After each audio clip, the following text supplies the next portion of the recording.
Ladies and gentlemen, please join me in welcoming my friend, Geraldo Rivera.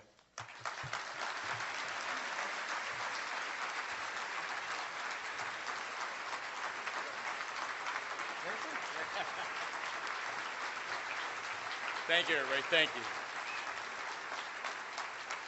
I love Massey Villarreal. I want to acknowledge the bishop and Congresswoman Sheila Jackson Lee. And, you know, as I look out there, this is what America really looks like.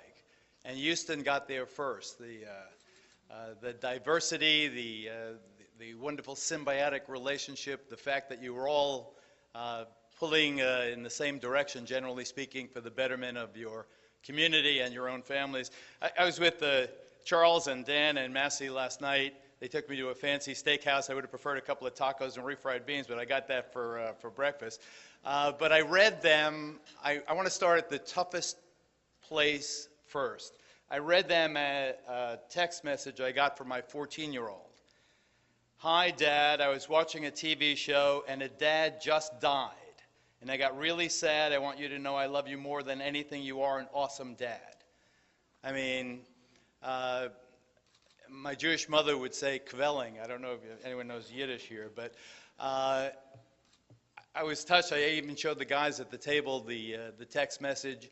And then I went to bed at the Hyatt, and I woke up to the news clip on Fox 26 of the daughter of Officer Canales saying essentially what my daughter Simone said about her dad, who now tragically has been murdered by a gangbanger, I guess. He was in plain clothes. You know the story better than I do.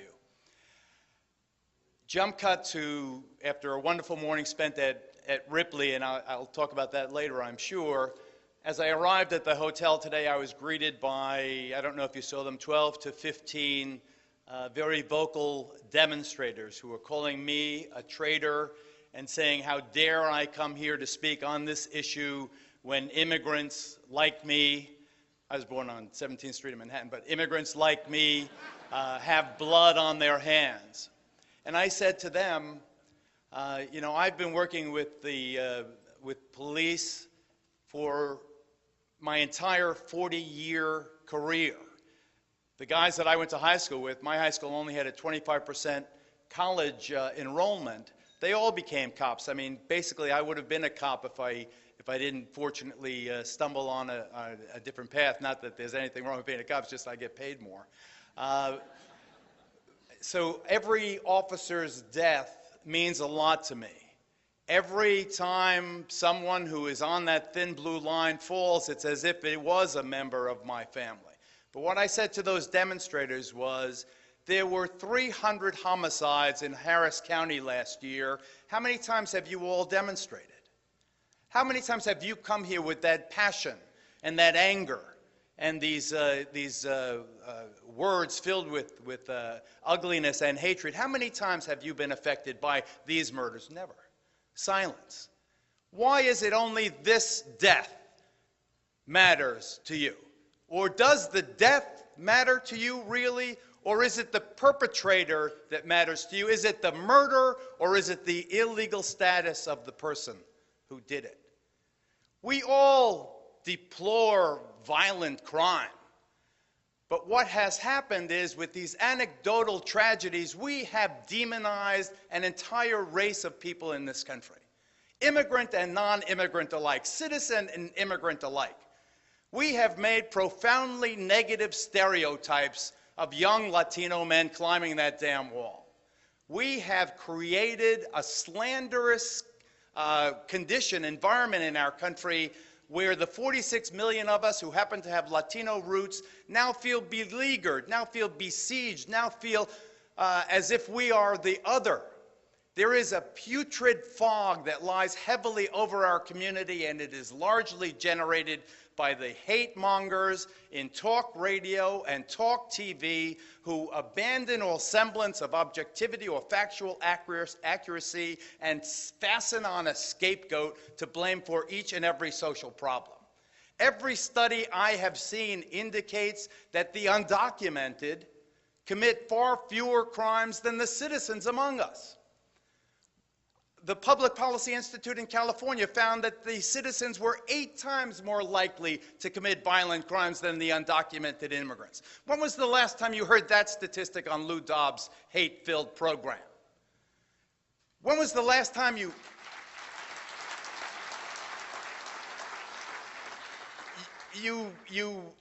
appreciated the contribution the undocumented make to the vibrance and the vitality of the economy of the United States?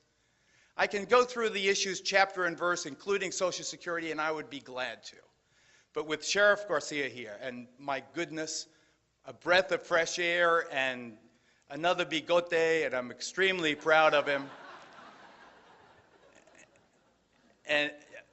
And we took Congresswoman Sheila Jackson Lee, with whom I have worked for many years. She's 7 terms in Congress, and I have her on the air probably every 2 or 3 weeks. She's a wonderful and articulate representative of Houston and Texas and the United States. But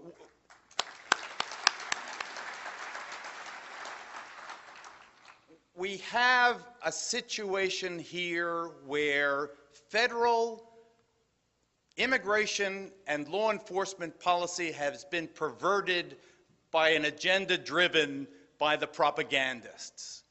Let me give you a quick walkthrough from 2006. What happened? In the wake of the dreadful attacks of 9/11, ICE was created and energized with lavish federal funding to fight the terrorists and criminal immigrants among us. It was created to protect us against the villains who had taken down the Twin Towers in my hometown and killed 3,000 among us.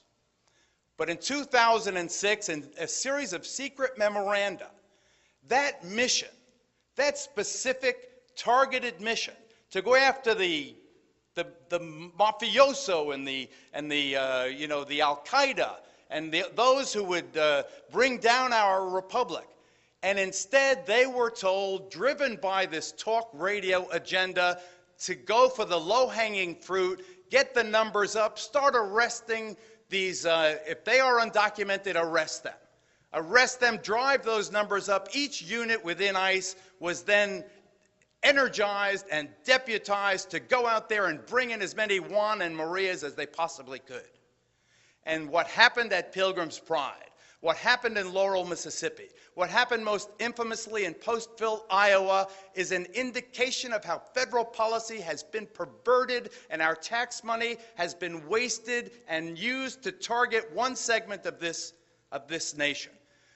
389 workers in the sordid conditions in that particular meatpacking company, that the largest kosher butcher in the United States. 389 of them were arrested by 900 ICE agents. 900 ICE agents in Postville, Iowa, joined by cadres of assistant U.S. attorneys, joined by helicopters and armored vehicles, and they went into that meatpacking plant, and you can just imagine the terror of those workers there who worked under horrible conditions, who were being underpaid and exploited, unlike Pilgrim's Pride and other wonderful organizations that are out there, reasonable and honorable businessmen. The people in that place were exploiting those workers. Some were underage. So here they are. They have dreaded their entire time in the United States that that moment would come, and it came down in spades with the helicopters and the armored vehicles and Migra,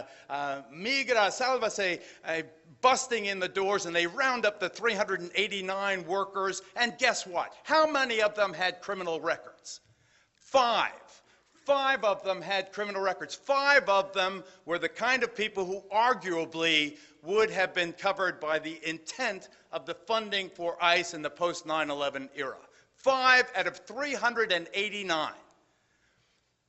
Rounded up, forced to plead guilty to a federal felony, deported, barred forever from ever legally entering the United States. Why? Because they are now federal convicted felons. Of course, the Supreme Court of the United States later voided the law under which they were forced to plead guilty, but no matter, they're gone, they're deported. Many of their wives, many of their children still in Postville, because many of those children are citizens of the United States. Is that what we wanted our anti-terror money spent on? the 389 people who are working under those conditions, cutting the heads off cows in the August heat in Iowa? Is that, when you vision Osama bin Laden, is this the person we really wanted to spend those tens and hundreds of millions of dollars protecting us against? We have had a federal immigration policy that has been a distortion and an anti-immigration violation of the traditions and the values that this nation was. And I understand and I recognize the difficulty in passing comprehensive immigration reform. Congresswoman Sheila Jackson Lee alluded to it. It's much more, there's much more to it, and I applaud her for being as frank as she possibly could be in this climate. But there is something we can do right now.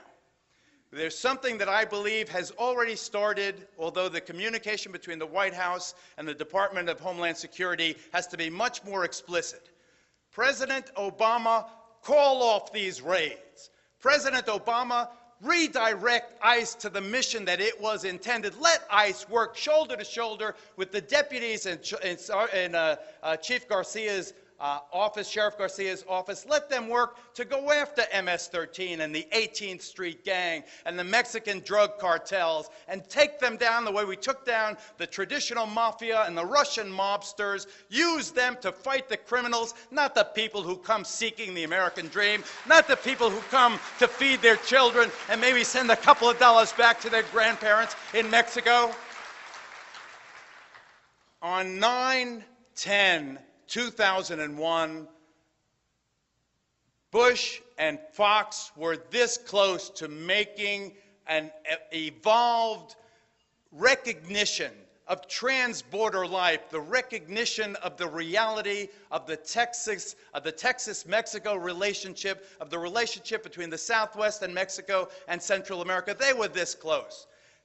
Along with NAFTA and all of these other free trade, there was going to be a recognition of the trans-border workforce that has existed in this country since this country was part of Mexico, before the border moved over them. And what happened? The attacks came, the money was generated, and where did we hunker down, as we always do in confronting an external threat? And we raised the American flag, and we were ready, and we fixed bayonets, and the hammer fell on who most severely? On the campesino, on the apricot picker, and the blueberry picker, and the poultry processor, and the meat packer. Not on the terrorist. There has never been, as far as I know, and I have spent weeks and months on that damn border. I spent in a Fox News investigation months, literally months, looking for terrorists coming across our southern border. There has never been, not one time, one verified penetration of the southern border of the United States by any of these al-Qaeda terrorists, not once. And yet that's where the hammer fell, with the border fence at $4 million a mile, and the mobilization of the troops, and the disruption of the lives of innocent working people who only want what the bishop said, want to, a better life for their families. We have had terrorist penetrations into this country, perhaps as many as 24 of them. From whence did they come? They came from Canada. Where is the concern? The people who let off bombs in Times Square came from Niagara, Ontario. Where is the same concern? Tell me that it's not racial. Tell me, please, someone, help me out here, and tell me if it was the Swedes coming that we would be so alarmed and so emotional and so defensive. Call out the FBI, the CIA, the NHL. Call off the raids. Mr. Obama, be very specific. You don't need legislation to redirect ICE. You tell them. Go after the bad guys. Work with Sheriff Garcia. Work with these other border, city, and province law enforcement. Use RICO statutes. Use informants. Use wiretaps. Use have a bilateral relationship with Mexico to go after people who are importing drugs, using guns that we export to them to disrupt life in America, to poison our youngsters with the dope. Go after the bad guys. Don't go after the people who are just like your grandparents and your great-grandparents and your great-great-grandparents. That's an easy one. And there's a couple of others. 287, the statute that allows local law enforcement to become basically immigration police, makes local law enforcement deputized to enforce federal immigration policy. 287 is not a bad statute, but let me tell you about the misuse of it. They are not using it. I'm excluding specifically the Sheriff's Department here, but generally speaking, they're not using it to do the hard work of law enforcement investigation. They are using 287 at traffic stops, carding people whose skin is brown and asking them where they were born. Not, let me see your license, Sonny. Not you were going 60 and a 40. Where were you born? My son Cruz was born in Dallas. He attended the first 10 grades of school at St. Mark's in Dallas. He moved on to Portland. His mother's Mexican-American. He has skin a little darker than mine. My son was carded by the local sheriff in Portland, Oregon, and asked for proof of citizenship. My son, Geraldo Rivera's son. You don't think that that makes me angry? You don't think that that is something that I notice? And that is why Mitt Romney was not the Republican candidate for president, and that's why John McCain is not the president of the United States. Mitt Romney turned from a guy who was open-minded and liberal and had, a sanctuary policy in Boston and elsewhere in Massachusetts when he was governor there, and then he's running against Rudy Giuliani, who invented sanctuary cities in New York, and suddenly they're vying to see who could be toughest on illegals. What are they going to do, string them up next?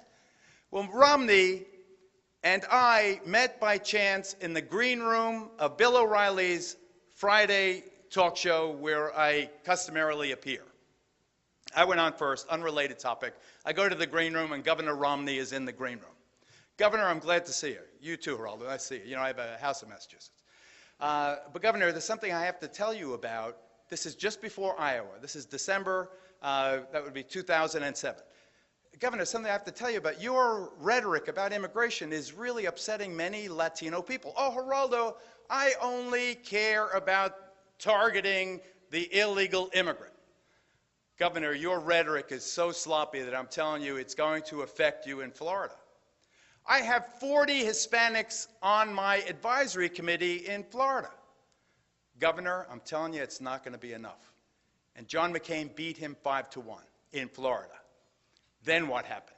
John McCain, who I love and said I would be proud to vote for, he authored the legislation in '06 and then said in the run-up to the primary election that he wouldn't even sign the law that he co-authored with Senator Kennedy. He, in many ways, turned his back on the Hispanic community. And what happened? The Hispanic community, for the first time in this country, 15.4% of the United States population, 46.7 million strong, turned their backs on the Republican Party. George W. Bush, the popular former border state governor who, thanks to Massey in 2004 and others, got 44% of the Hispanic vote. John McCain barely got 30%.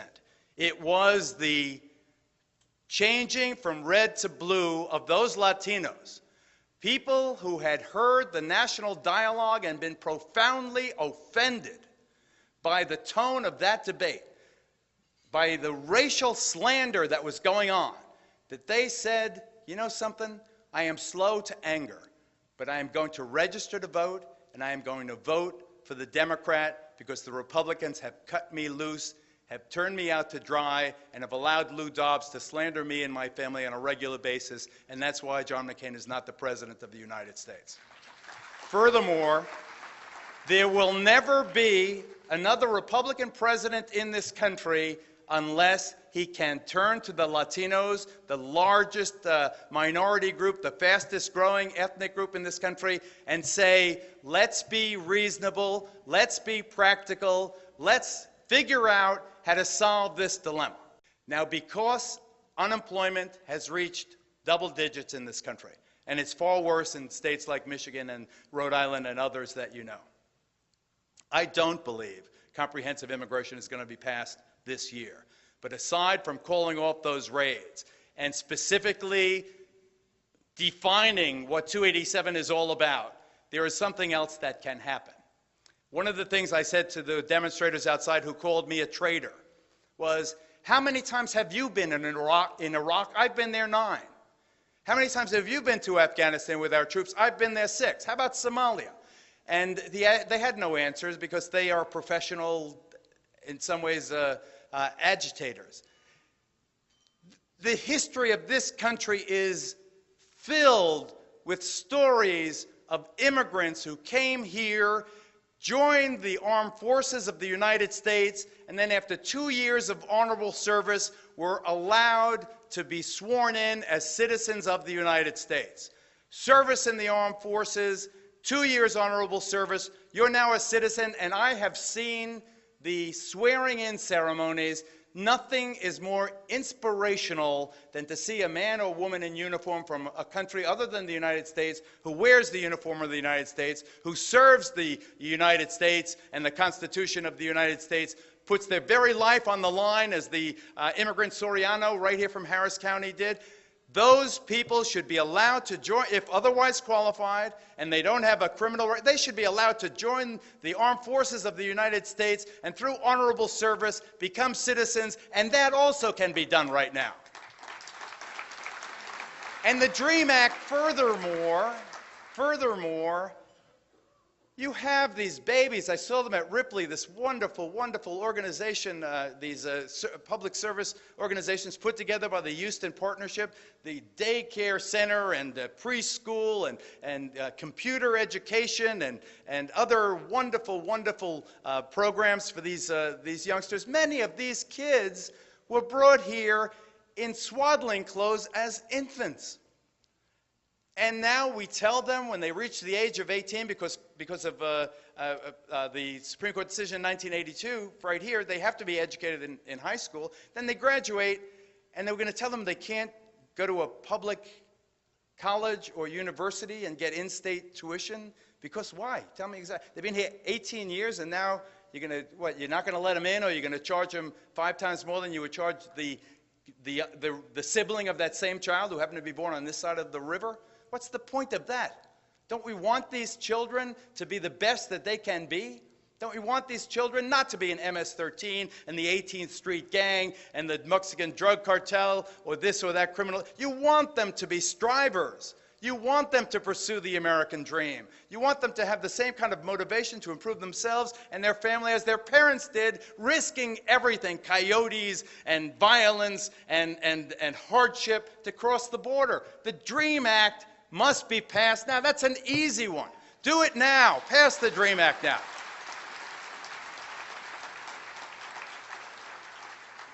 A survey taken in the wake of the election, in which we supported Barack Obama, I think of Barack Obama, people say that he's the first black president. With all due respect, Congresswoman Sheila Jackson-Lee, I maintain that Barack Obama is the first brown president.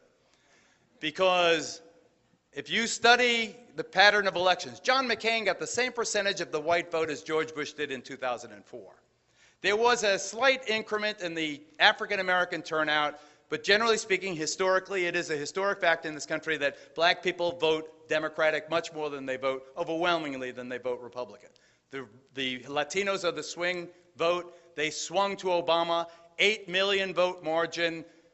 That's why I claim him.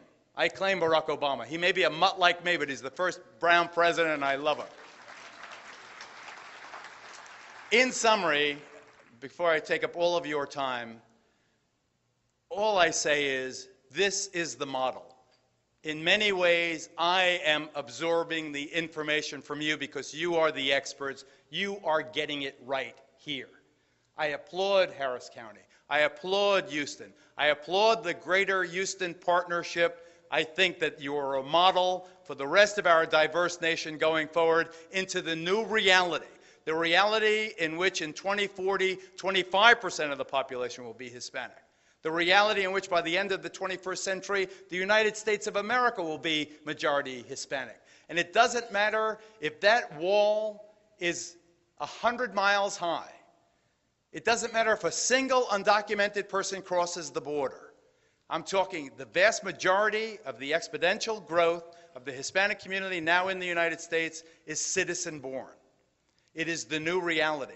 The demographic genie is out of the bottle. The 2010 census will confirm that in a vivid way that nobody will be able to ignore. Going forward, the concerns of the community, when someone who looks like us and sounds like us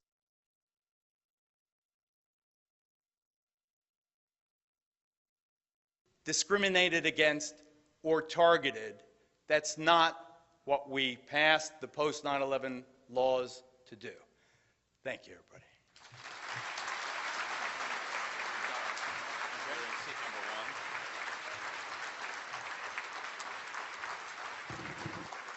Thank you, Geraldo.